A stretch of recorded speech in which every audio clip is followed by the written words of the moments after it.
The Spot Track Podcast, talking sports contracts, the salary cap, and business of sports. Welcome to the SpotTrack.com podcast. I should say the LeBron podcast. That's what we're going to talk about today a lot. Fittingly, it should be the LeBron cast. It will be, yes. That is Paul Peck. I am Kevin Sylvester, and the next voice you'll hear is the founder of SpotTrack.com, Mike Giannetti. And Mike, we are going to focus on the greatest basketball player to ever play, Michael Jordan. LeBron. Oof. Yeah, let's not. We're not getting into that in this podcast. Oh, come on, we have. We can. In some At respects, some in some respects, we'll get there. But yeah, it's just too tantalizing to avoid at this point. We've got to get at least 30 minutes down on LeBron because at this point the wow factor is outrageous in terms of what he's done, and this season is standout. You've got superstars and Hall of Famers basically saying this is the greatest performance they've ever seen, on the court in terms of a player. So. It's a good time to sort of step back and take a look at him financially and sort of, what he's done and where he's going and how it ranks. And we'll take a fun look on the court and off the court a little bit too. I've been watching the NBA play. Actually, I've watched a lot of it last year too because I thought it's been great. Yeah. Golden State Warriors' performance last year. And what LeBron has done this year, though, is it's astounding. It really is. You're not supposed to be able to single-handedly take what is a mediocre team to the championship round of your league, yet he's done that. And how many other times can you ever say that? I'm not even sure they're so average much right about now. Building a team, right? That's what we talk about all the time here. I mean, in this series alone, just stand out with this series against Boston, these other Cavaliers were below averge. Don't you agree? Yeah. Jeff Green had a great game 7, mediocre. but there was no one performance that helped LeBron in any regard. It was LeBron, getting other people involved. He refused to do it himself. He refused to go ISO to use the Rockets' big terminology this year. But he got some people involved when he needed to. But other than that, it was give me the ball and I'm going to the hoop. And that's the difference between him and the Warriors, too, which I think is something to talk about. Yeah, we will talk about that. And you're right. Didn't Kyrie Irving wasn't there to be that secondary guy who could score 30. They don't have anybody else who can score 20, it seems. No. They don't necessarily need one. Let alone score 30. And that's a remarkable thing. And Kevin Love's been hurt, but even when he was healthy, he wasn't the same Kevin Love for the Cleveland Cavaliers. So that's what's so remarkable about this. But before we move forward, let's talk about the Game 7 against the Boston Celtics, which, by the way, no surprise to me that the Cavs won Game 7. It's Game 7. The pressure's there. They're on their home floor. But just talk about, compared to every other Celtic player combined, the LeBron James earning factor. Yeah. So right now we've got LeBron James at about $234 million in terms of career earnings on the court. That's over his career to date. So what we did is we basically took the rosters from Game 7 in terms of who played from each team. That's actually who got in the game. Yeah, actually in the game, in the stat box. So there's 7 Boston Celtics that played Game 7, and their combined earnings totaled $208 million, and 66% of that is Al Horford. So, right, I was surprised Al Horford. Oh yeah, just about $130 million. Yeah, back when big men were valuable. Yeah, but, and he's been around a long time. Yeah, he's the one veteran on that squad in terms of actually playing right now. So yeah, LeBron alone, is some $30 million more than any of the Rockets combined right now, or Celtics combined right now, and really. Another avenue of this was I actually took a look at the Cavaliers around LeBron as well, and man, they've been well paid. Yes, this is no slouch. They're not scoring 20 points right now, but they're well paid. You've got $60-70 million in terms of earnings for most of these players. Like Korver doesn't surprise me at $70 million, but I guess Green at $73, J.R. Smith at $70. Yeah, George Hill. He was an all-star with Indiana, but $65 million already. These guys are coming to Cleveland already paid. So there's not much, for them to do to finish out their career. They're not getting big contracts. None of these guys. Tristan Thompson got his one big contract. We know it's a joke. We know, LeBron helped him get that. Where this team is going from here is just, 7 episodes in a row. Who knows? Start with LeBron, and that's 3 episodes, and then every other player is a question mark. There's no one player that you can say is going to be here for the short-term future of this team. It could just get blown up from the ground up this summer. Paul, let me ask you this question before we get back to earnings. Why am I a LeBron fan this year when I wasn't in the past? Oh, that's a good question, Kevin. I tune in because I like it. I think part of it is exactly what we talked about. It's this amazing ability to single-handedly will a team to levels that we spend a lot of time talking about. How do you build a team, and how can you afford two great players or a complementary player? And we spend so much time talking about that, and none of it applies here because LeBron is so good and so great that he literally can single-handedly take a team on the brink of an NBA championship. That just doesn't happen in sports at any level. So I agree with that. I agree that it is LeBron being outrageous and unbelievable, but I think it's more so that they really screwed up the team building. You know what I mean? Twice. Yeah. I mean, they screwed up the initial phase to start the season, and then when they tried to redo it at the trade deadline, they screwed that up too. I mean, if they figure out a way to win the championship, then they didn't screw it up. I think LeBron is a bigger underdog than he's ever been because of this. I mean, they put him behind the 8 ball more than they've ever done, I think, in Cleveland. And he's still gotten them to the finish line. And I think you and everyone else admires the greatness, Kevin. I think the longer you're in a career, now he's 33 years old. He's not a young buck anymore. He's doing things at an age that nobody does them at anymore. And now you have this body of work where you look back and you go, what he's doing now is ridiculous, but it's not all that much different than what he has done his entire career. And we're starting to say, boy, this guy may be the greatest team sports athlete that will in our lifetime. And that's hard for me to say because I'm still kind of holding on to the Michael Jordan still as good, if not a little better, but my argument doesn't have a lot of weight much anymore. I still would take Michael Jordan. I'll just say that right now, but I think what you said, the greatness, because I'm recognizing that this might be the second greatest basketball player of all time, if not the greatest. And unlike anybody else right now in the NBA, I'm saying anybody else, LeBron is a notch above every other player. Here's a drift off the topic. If you were to ask me, is there an equivalent player that in sports history doing the things that LeBron is doing or doing them at the level LeBron is doing, I almost feel like I want to say Wayne Gretzky, but you said in a team sport, right? Because this is what Tigers did in golf. Yes, in a team sport, because it's supposed to be about a team, not always one player. And Wayne Gretzky, I think you could argue, is the single greatest player in any team sport that we've ever seen. But I don't know that, again, that argument carries a whole lot more when you compare it with LeBron. Wayne Gretzky had a lot of good pieces around him. We're faulting Michael Jordan for having Scottie Pippen with him because he didn't have to do the things that LeBron does because LeBron has no one around him. That's not really fair, but I think it's all part of the discussion. Oh, yeah. I mean, like I said, that discussion is endless and it's hours and hours. But for me with LeBron, just to get my 2 cents in here, it's the physical specimen part of it. It's that he's 6'8", 260. He looks like a linebacker. He can run like a guard. He goes to the hoop. He's 33 years old. He's still going to the hoop. He's not settling back for jump shots like James Harden in the second half. You know, and he can play all those minutes. And he's playing every minute. I mean, he doesn't look old. You know, he's aging. We can see him aging, but physically on the court, he does not look any more than he's 22 years old. I mean, he's a physical specimen. For me, the comparison, if I'm going to stay at basketball, and you know, it's before my time, but from what I've seen in terms of historical records, it's got to be Wilt Chamberlain, right?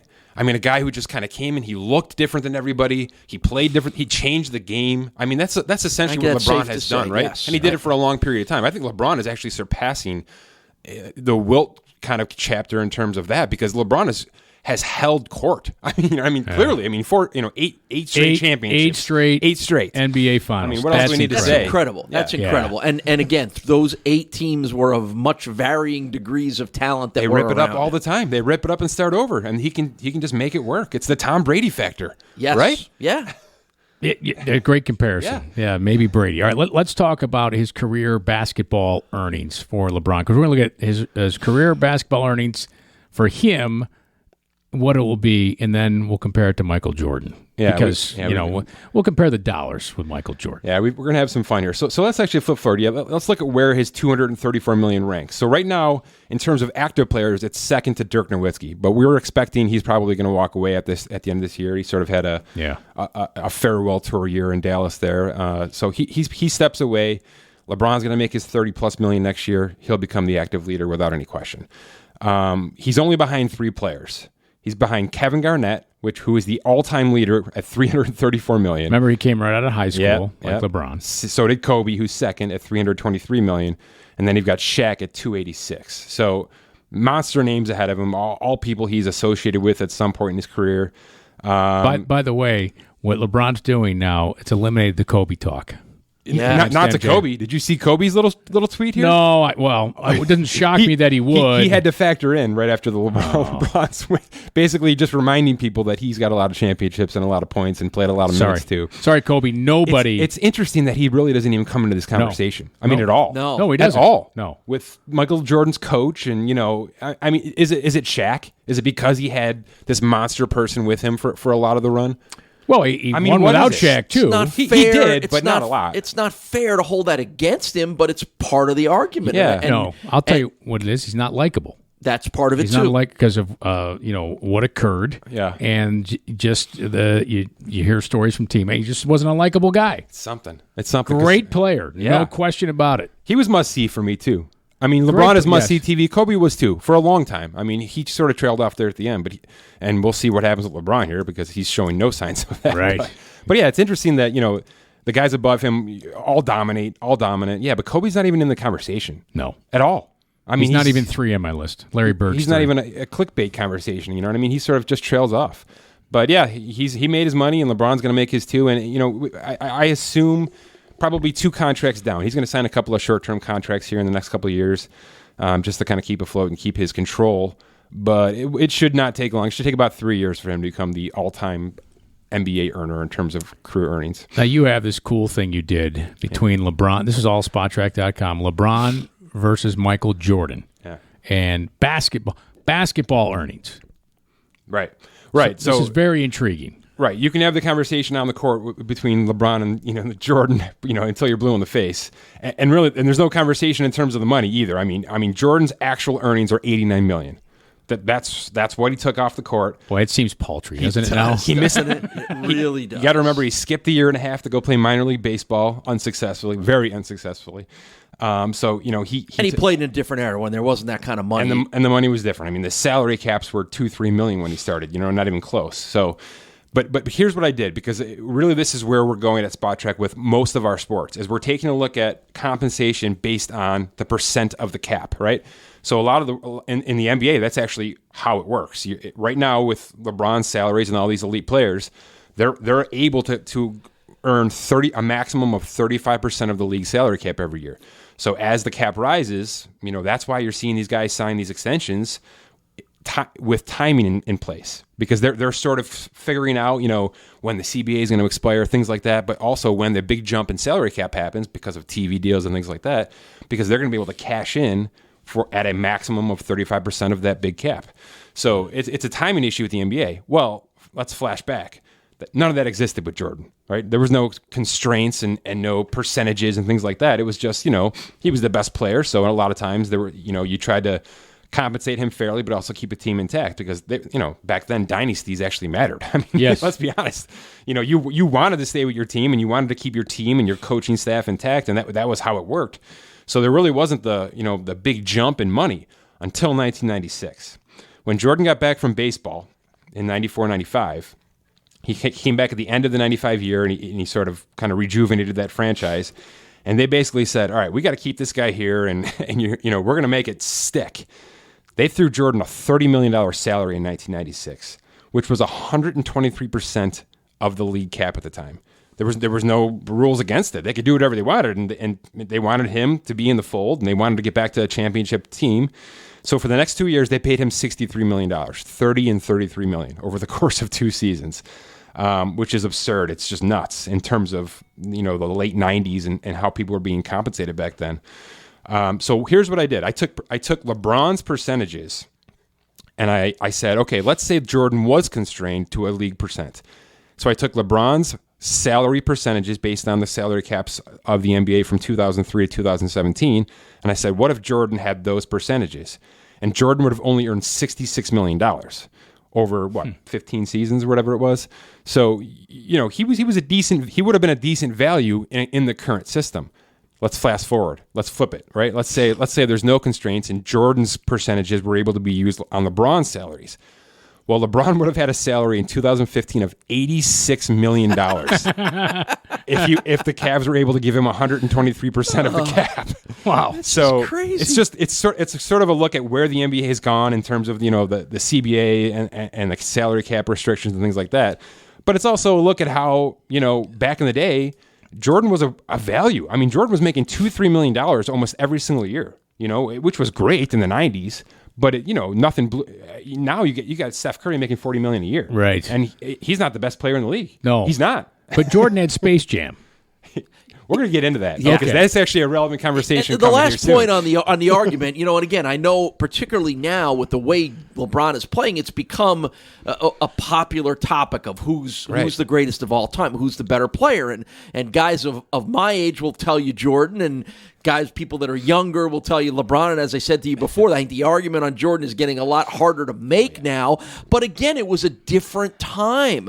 Not only, you clearly pointed that out money-wise, but it was a time when you did keep teams together. When you built teams, you wanted to build teams. You needed a Scottie Pippen, and you wanted a Paxson and a Kerr to shoot threes back then to complement and create space for Michael Jordan. The game is completely different now. It's become more of a singular star game. So, of course, LeBron's going to have better, quote-unquote, numbers than Michael Jordan is. And I think that's where, what are your parameters for deciding the argument of who's the better player?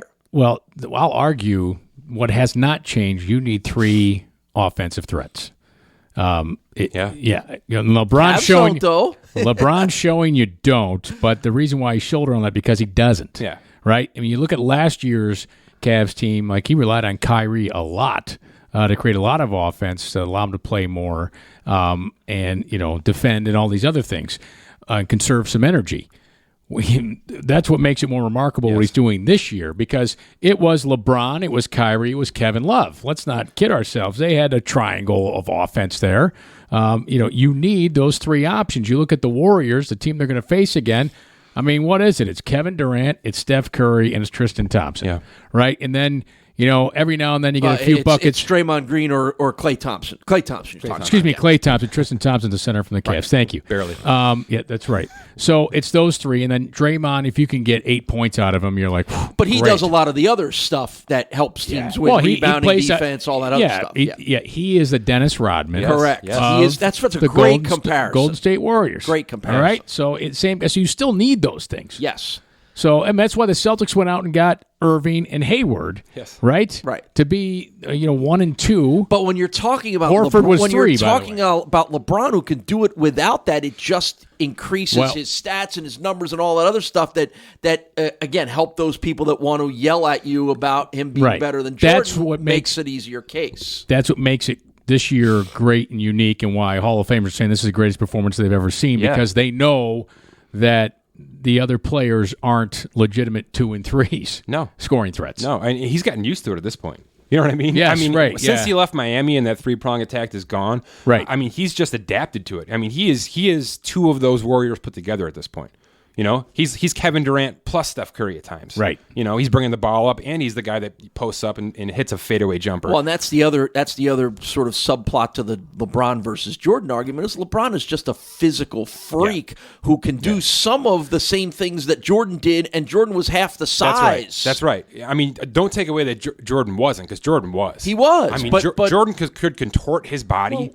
Well, he was 6'6". He was not. Not half. Yeah, but he wasn't. But he was slender. 40 pounds. No, slender. No, but he played. But because he was a little slender, he was a great defensive player. Thus, defensive player of the year for many years. He played point, and he did everything. Now LeBron plays point, but he plays a different kind of point. Right, and he plays a different kind of defense too. Yes. Well, but it's a more physical game now, I think, than it was back then. The contact on the drives for Jordan. he figured out I'm not going to drive as much because I'm not going to stand up to the rigors of getting hammered every time. That's a great So point. that's when he developed that pull-up jumper in the 3. That, to me, that's what made Jordan so great. Changed his game for longevity. And we're getting there with LeBron. We're getting there. Yeah. I mean, you're seeing these fadeaway jumpers more and more now, and they're going in. That's the thing. I mean, they're not. It's not like these are crazy shots, circus shots.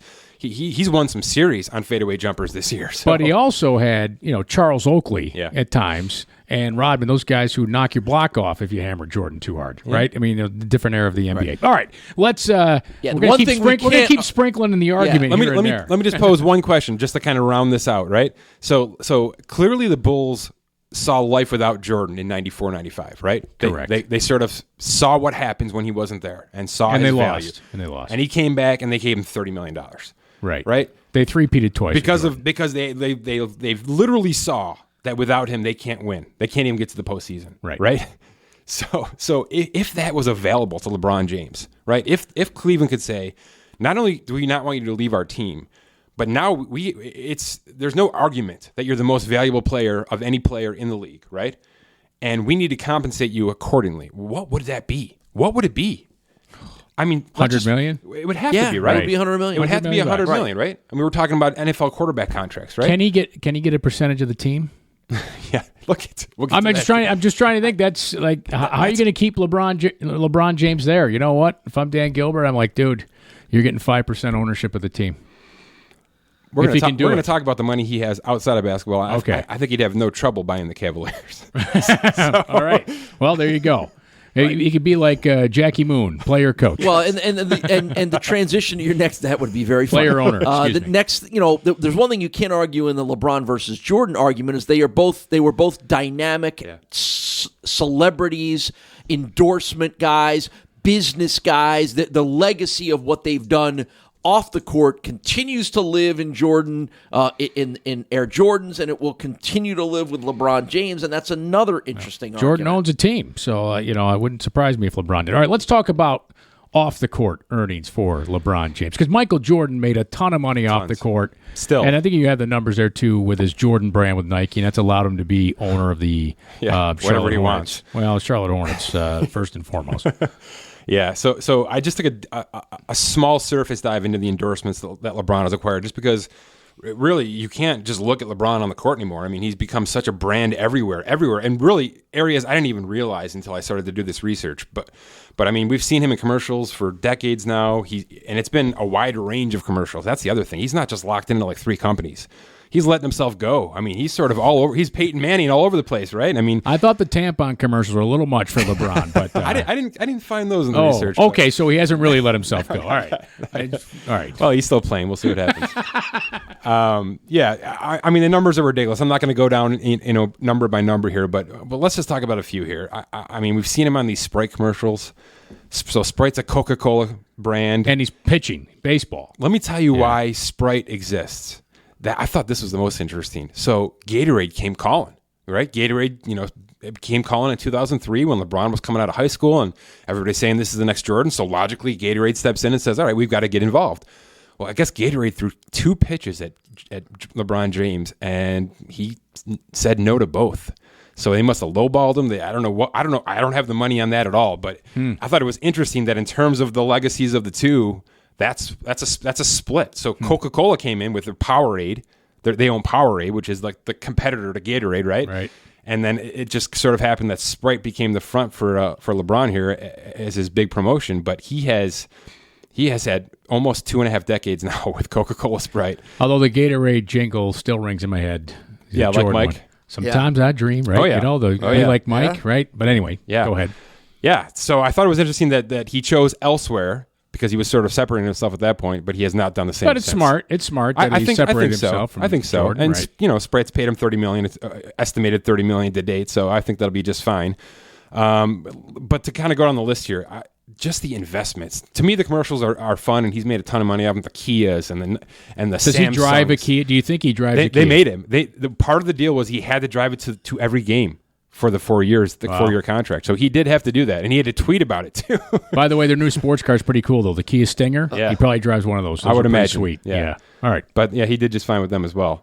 So there's tons of commercials. You can kind of research those as you need, and just know he's making $1 to $2 million per year from all these companies. And the longer he stays, the longer that that happens. But to me, the investments are they're tantalizing because they're all over the place and they're all ridiculously successful. So he got involved with Beats by Dre. He decided to take a 1% in ownership, which seems silly. Paul had that same chance. I know, right? Yeah, I deleted that email too. Passed it up. I like my old metal cassette, things that you put around your ear. Sure. That's I like those. Yeah. So he bought 1% stake, and then Apple bought it For like $1 billion. $3 billion. $3 billion. Oh, my God. Chump change. So he made $30 million doing nothing because he bought 1% of stock in the Beats by Dre company. He did a similar thing with a pizza company called Blaze Pizza, which is a franchise, which it's really easy. You give me $1 million in terms of what they asked LeBron to do, and we'll pay you now and then to do some social media posts, do a Facebook tweet and a Snapchat post and a tweet. And your 40 million social media followers will see our nice fancy picture of a pizza, and we'll all make money off it. Well, he's made $42 million off that $1 million he invested to date. So, and he did that through a show, didn't he? Yeah. That started in Cleveland, wasn't it? He did like a reality, like Shark Tank type show. And that's becoming more popular. A lot of these athletes are doing this. So keep tuned because I think A-Rod has one too. Yeah, there's a few of them out there. So kind of keep tuned to that. I think that's going to become more and more popular with how these guys want to spend their money. But just one more example here. This weekend there was a big soccer game in terms of the Champions League. It was Liverpool versus Real Madrid. Well, of course, LeBron James owns 2% in Liverpool FC because why not, right? Perfect fit. Absolutely. Basically, they needed some extra money to go out and get some of these new players to make themselves more competitive. So they asked LeBron James for $6.5 million, and they won. They started to win a lot. I mean, they got themselves in the top 4 of the Premier League. They won a couple of the big tournaments outside. They became Champions League runner-up, and his $6.5 million is already worth about $32 million. So again, everything he does touches gold. I mean, he could do what he wants. He could do whatever he doesn't want to. He could say no to anybody at this point. Yeah. He's in a wonderful spot in terms of it, and I think he's handling it well too. I think that's pleased. I'm pleased to see that because we hear so many stories about no, serious. Oh, on a bad serious money. note, Yes. We see so many stories about players losing their money in crappy investments or getting swindled out of money. Right. It's and I'm sure he's lost on some investments, but it's nice to see that he's winning on some investments. Yeah, and I think he has an ability to market unlike almost any of the other normal professional athletes. King James. Right? So I mean, it's unlikely that anything he touches isn't going to be successful. The social media presence is 17 businesses combined. You know what I mean? I mean, it's unbelievably powerful. And anything he does get his hands on, as long as he doesn't ruin his own personal reputation, which is always the risk, right? Yeah. He doesn't say something or do something on the side that really puts him in jeopardy. But yeah, as of right now, he is liquid gold, and anything he wants to do, he will do. One thing I just want to add to this, because it's a good story in terms of what he's done. So we've heard a lot of talk about basketball players and athletes in general, kind of taking care of their family and their friends and things like that. And he's had some ups and downs with that. If you read about that a little bit. But he has taken in his friends, his close friends, and made them all business owners. They've all brought ideas to him. Rather than just pay him, give them cars and houses and sort of, kind of raise them up as he goes. He's basically said to them, come to me with an idea. We'll sit down and, with my people and to discuss it. And all these guys that own businesses, guys and girls, I'm not going to, I don't know the list, but He's made them all entrepreneurs themselves, is what I'm saying. Honest to God business owners. Basically, they're all making their own money. But he's sort of like a franchisee of entrepreneurs that have people that he trusts that are close to him, and obviously he's making money off that too. But it's a really nice way to sort of go about being, a billionaire. Which he is. Basically, hey, I'll help you live out a dream, and you're going to work. Right. You got to work for it, though. Yeah, work to be part of my posse. But I'll help you make it possible. I'll help you get you launched, get you off the ground. Yeah. So talk about Nike. Yeah, so the final piece of this puzzle is obviously Nike, and they've been with him since day one. They got him right out of high school. A lot of people questioned how he was able to buy his mom a car in high school and things like that. Well, Adidas was close, right? Because Adidas had his school. Close, very close. St. Vincent, St. Mary's in Akron, yes. By the way, my buddy lived there. He bought season tickets for LeBron's senior year. A high school sold season tickets. Oh, that's unbelievable. I did not know that. He said it was incredible. That is unbelievable. Yeah. Anyway. Yeah, so to me, from what I had read here and researched a little bit and talked to a few people, again, it was, did he want to go down the Jordan path? Did he want to follow Jordan's footsteps? Because obviously Jordan had Nike pretty much under wraps in terms of 2003. Still to this day, which we'll get to. But so he decided to go Nike. He took a 7-year, $90 million contract out of high school with Nike. I mean, that's a pretty good way to get your career started. Yeah, I think he signed like a $12 million contract with the NBA. So he was making 5 times more off his sneaker deal than he was, his initial basketball career. So Nike got him right off the ground. Obviously, it worked out. He re-upped again in 2010, and then just recently, past few years here, he re-upped into Jordan territory, which is a lifetime contract with Nike, which basically means everything's incentivized. The more sneakers we sell of yours and the more products we put together of yours and the more it earns and things like that, there's milestones to where he can just continue to make more and more money long after he retires. So that's where Jordan is now. That's why Jordan's able to do what he's able to do. He I don't think he's gotten too much into the investment business like LeBron has here. I think Jordan's more have been acquiring companies and sort of, he's still working for it. Like you said, he's owning the Charlotte Hornets. Yeah. He's been putting in the work in terms of basketball. He also tends to play with his money, so a little to speak. bit, right? Yeah, maybe. In Las Vegas dabble. And on golf courses. Yeah, dabble. Yeah. Some cigars and some gambling. Yeah, that's been well documented. Yes. But anyway, to kind of put numbers to the pieces here, Jordan's lifetime contract has amassed him about $2.8 billion already in terms of what Nike's been able to sell. Well, it's a brand like Michigan football. There's Jordan. You see football teams wearing the Jordan brand. Jordan has become a sub-brand of Nike. I mean, the Air Jordans are still a thing. I mean, when those get launched every year, it's still a big thing. It's still a big deal. I used to.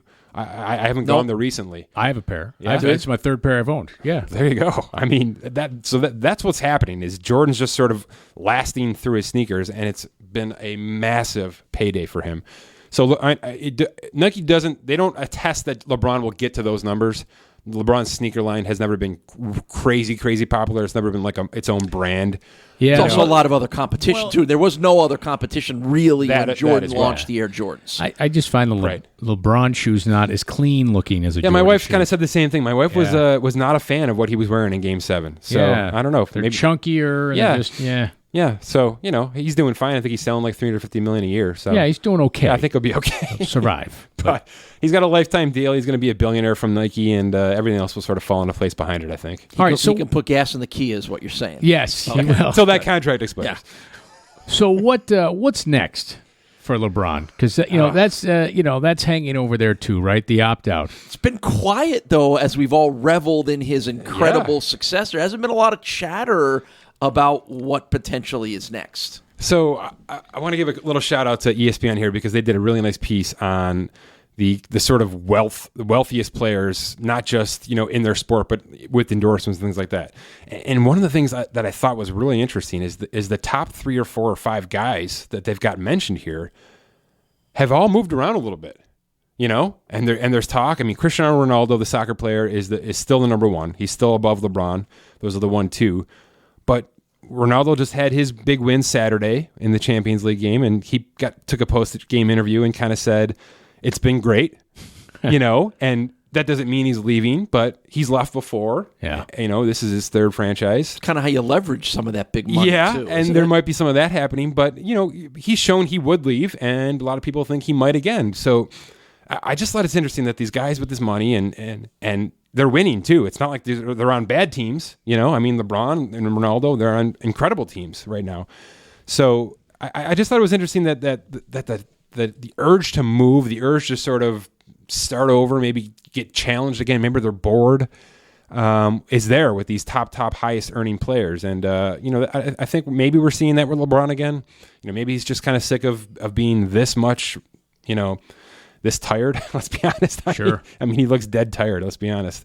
But he, to sort of wrap it with Ronaldo, he had a pretty interesting post-game interview. I don't know if you guys heard this, but he basically said, I sort of assessed where we were in the middle of the season, and I sort of stepped back and said, all right, I'm going to personally squeeze every inch of juice out of this orange for the rest of the year.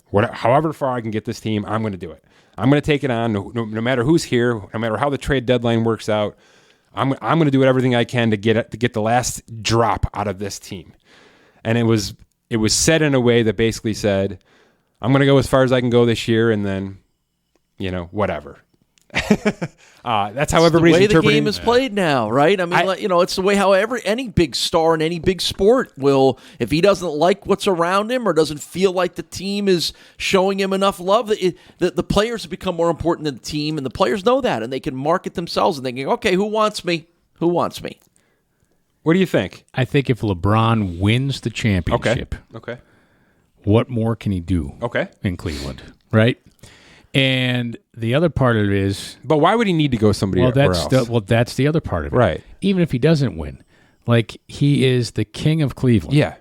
And what he's done for that franchise, he's already the greatest athlete in Cleveland ever, right?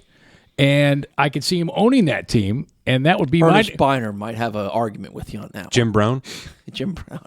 I was trying to make a joke. I'm going to stay LeBron. I'm going to stay LeBron. I think I'm going to too. I'm going to stay LeBron. To me, Ernest Jim Brown's Biner. close. I'm just making a joke. Kevin Mack, why don't you throw him out there? He's too? on the Bernie Kosar train Oh over my there. God! Metcalf. Actually, Bernie Kosar should talk to LeBron how to do it with his money. Sorry, Bern. Anyway,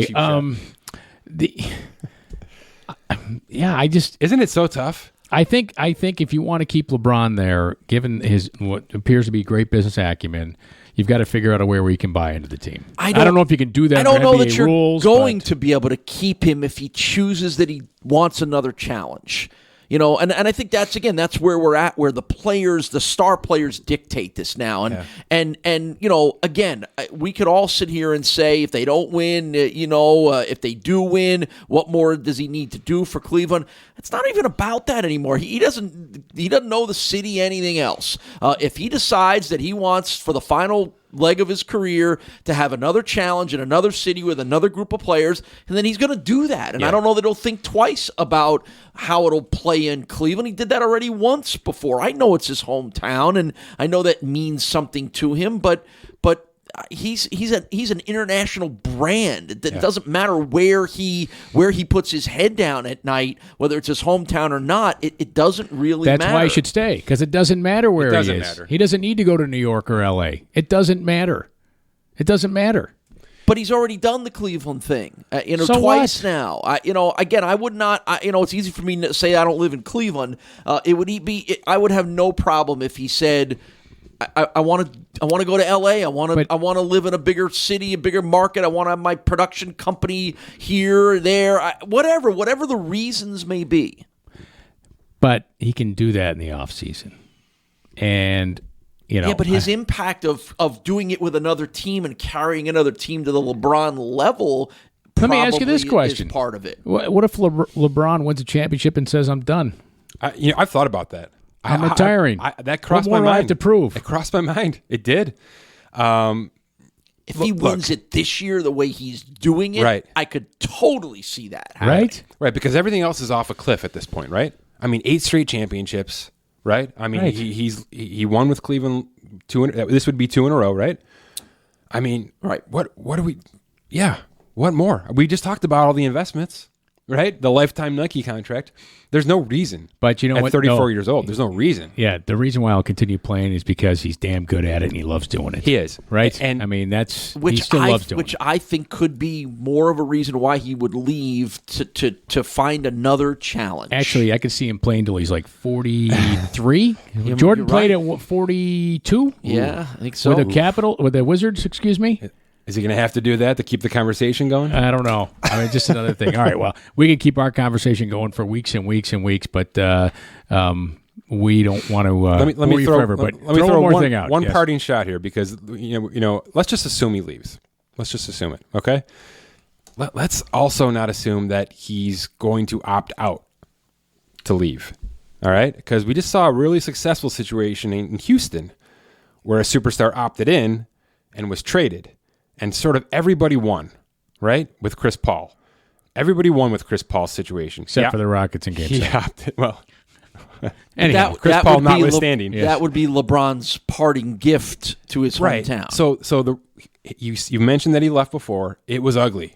It was one of the Yes, no ugliest question. things in sports history. Well, it was Yes. poorly handled. Yes. Just the way it was handled. Right. I mean, it was a production nightmare, and it scarred his career. I mean, that's going to be there forever. We're all going to remember that forever with LeBron James. He's got a chance to sort of make peace a little bit now, right?